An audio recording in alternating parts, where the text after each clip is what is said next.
Hello viewers, खुदावंद यीशु मसीह में आप सबको मेरी तरफ से सलाम। तो आए हम मिलकर बाइबल रीडिंग करते हैं और आज मैं आपके साथ इस्तिस्ना उसका 31 बाब पढ़ूंगी। और मूसा ने जाकर ये बातें सब इस्राएलियों को सुनाई और उनको कहा कि मैं तो आज के दिन 120 बरस का हूँ, मैं अब चल फिर नहीं सकता, और खुदा ने मुझसे कहा है कि तू इस यरदन पार नहीं जाएगा।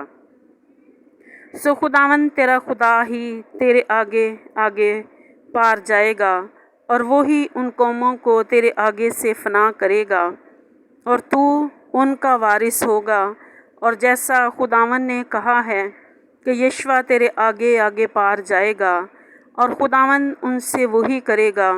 जो उसने अमोरियों के बादशाह सेहून और ऊज और उनके मुल्क से किया कि उनको फना कर डाला। और खुदावंद उनको तुमसे शिकस्त दिलाएगा और तुम उनसे उनके सब हुक्मों के मुताबिक पेश आना जो मैंने तुमको दिए हैं।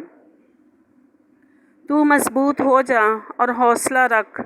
मत डर और ना उनसे खौफ खा,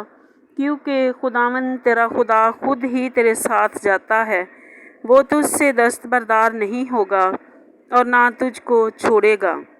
फिर मूसा ने यशवा को बुलाकर सब इस्राएलियों के सामने उससे कहा कि तू मजबूत हो जा और हौसला रख, क्योंकि तू इस कौम के साथ उस मुल्क में जाएगा जिसको खुदावंद ने उनके बाप दादा से कसम खा कर देने को कहा था, और तू उनको उसका वारिस बनाएगा। और खुदावंद ही तेरे आगे आगे चलेगा, वो तेरे साथ रहेगा,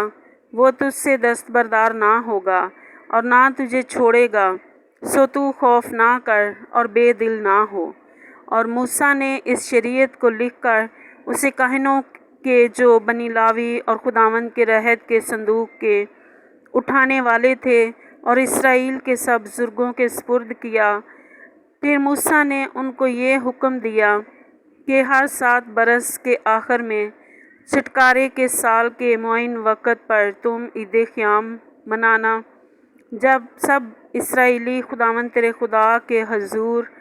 उस जगह आकर हाज़िर हों जिसे वो खुद चुनेगा। तो तू इस शरीयत को पढ़कर सब इसराइलियों को सुनाना। तू सब लोगों को, यानी मर्दों और औरतों और बच्चों और अपनी बस्तियों के मुसाफिरों को जमा करना, ताकि वो सुने और सीखें और खुदावंद तुम्हारे खुदा का खौफ माने और इस शरीयत की सब बातों पर एहतियात रख कर अमल करें। और उनके लड़के जिनको कुछ मालूम नहीं वो भी सुने, और जब तक तुम उस मुल्क में जीते रहो जिस पर कब्ज़ा करने को तुम यरदन पार जाते हो, तब तक वो बराबर खुदावंद तुम्हारे खुदा का खौफ मानना सीखें। फिर खुदावंद ने मूसा से कहा कि देख, तेरे मरने के दिन आप पहुँचे, सो तू यशवा को बुला के और तुम दोनों खैमा इज्तिमा में हाज़िर हो जाओ, ताकि मैं उसे हदायत करूं। चनांचे मूसा और यशवा रवाना होकर खैमा इज्तिमा में हाज़िर हुए, और खुदावंद अबर के सतून में होकर खैमा में नमूदार हुआ, और अबर का सतून खैमा के दरवाज़े पर ठहर गया। तब खुदावंद ने मूसा से कहा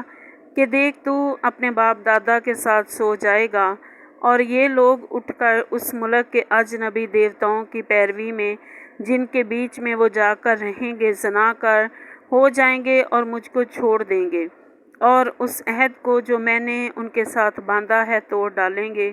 तब उस वक़्त मेरा कहर उन पर भड़केगा और मैं उनको छोड़ दूंगा और उनसे अपना मुँह छुपा लूँगा, और वो निगल लिए जाएंगे और बहुत सी बलाएं और मुसीबतें उन पर आएंगी। चनांचा वो उस दिन कहेंगे कि क्या हम पर ये बलाएं इस सबब से नहीं आईं कि हमारा खुदावंद हमारे दरमियान नहीं। उस वक़्त उन सब बदियों के सबब से जो और माबूदों की तरफ माइल होकर उन्होंने की होंगी, मैं ज़रूर अपना मुँह छुपा लूँगा। सो तुम ये गीत अपने लिए लिख लो और तू उसे बनी इसराइल को सिखाना और उनको हिफ्ज़ करा देना, ताकि ये गीत बनी इसराइल के ख़िलाफ़ मेरा गवाह रहे। اس لیے جب میں ان کو اس ملک میں جس کی قسم میں نے ان کے باپ دادا سے کھائی اور جہاں دودھ اور شہد بہتا ہے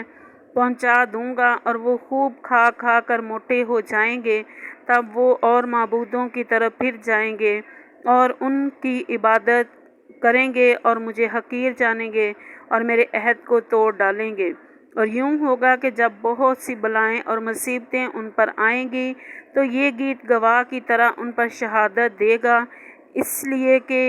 اسے ان کی اولاد کبھی نہیں بھولے گی، کیونکہ اس وقت بھی ان کو اس ملک میں پہنچانے سے پیشتر جس کی قسم میں نے کھائی ہے، میں ان کے خیال کو جس میں وہ ہیں جانتا ہوں۔ سو موسیٰ نے اسی دن اس گیت کو لکھ لیا اور اسے بنی اسرائیل کو سکھایا، اور اس نے نون کے بیٹے یشوع کو ہدایت کی اور کہا کہ مضبوط ہو جا اور حوصلہ رکھ، کیونکہ تو بنی اسرائیل کو اس ملک میں لے جائے گا جس کی قسم میں نے ان سے کھائی تھی، اور میں تیرے ساتھ رہوں گا۔ اور ایسا ہوا کہ جب موسیٰ اس شریعت کی باتوں کو ایک کتاب میں لکھ چکا اور وہ ختم ہو گئیں، تو موسیٰ نے لاویوں سے جو خداوند کے عہد کے صندوق کو اٹھایا کرتے تھے کہا کہ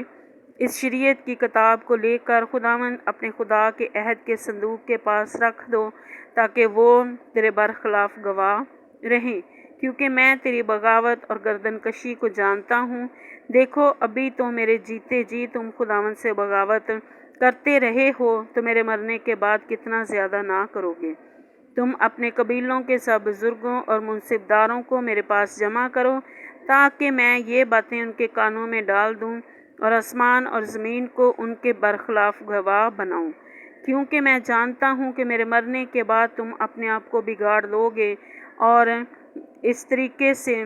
جس کا میں نے تم کو حکم دیا ہے پھر جاؤ گے۔ تب آخری ایام میں تم پر آفت ٹوٹے گی، کیونکہ تم اپنی کرنیوں سے خدا کو غصہ